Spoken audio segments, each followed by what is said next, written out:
আজকে আদালতে একটি বৃদ্ধা মা আর তার বড় বোন একটি ছেলেকে নিয়ে এসেছে। ছেলেটির দুটো বাচ্চা সমেত। ছেলেটির আজকে ডিভোর্স হচ্ছে। উকিলবাবু ছেলেটিকে বললেন, আর একবার কি সম্পর্কটা ভেবে দেখা যেত না? ছেলেটি বললেন, না না উকিলবাবু, তার হয় না।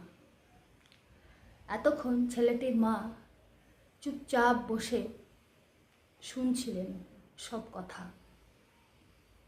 হঠাৎ ছেলেটির মা বললেন, জজ সাহেব, আমি আপনাকে কিছু কথা জিজ্ঞাসা করতে চাই।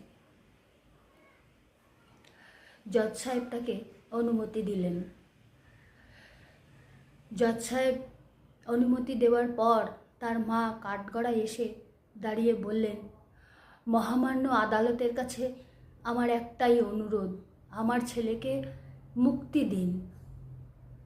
আমি ছোটবেলা থেকে অনেক কষ্ট করে আমার ছেলেকে আমি মানুষ করেছি।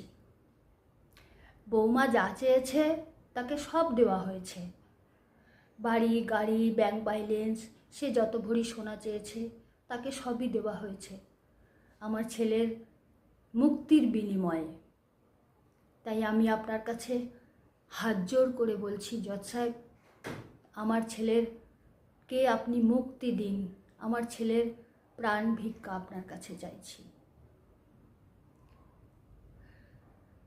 জজ সাহেব তখন তার মুখের দিকে তাকিয়ে কি যেন পেন দিয়ে খচখচ খচখচ করে লিখলেন।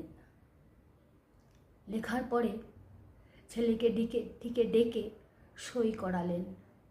সই করাবার পর যখন আদালত থেকে নেমে চলে আসছেন, তখন ছেলেটির মা কি মনে করে আবার জজ সাহেবের কাছে ফিরে গেলেন।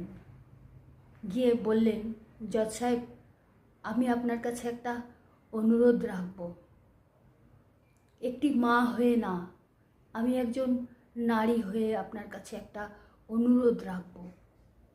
আমাদের সমাজে মেয়েরাই কি শুধু নির্যাতিত হয়?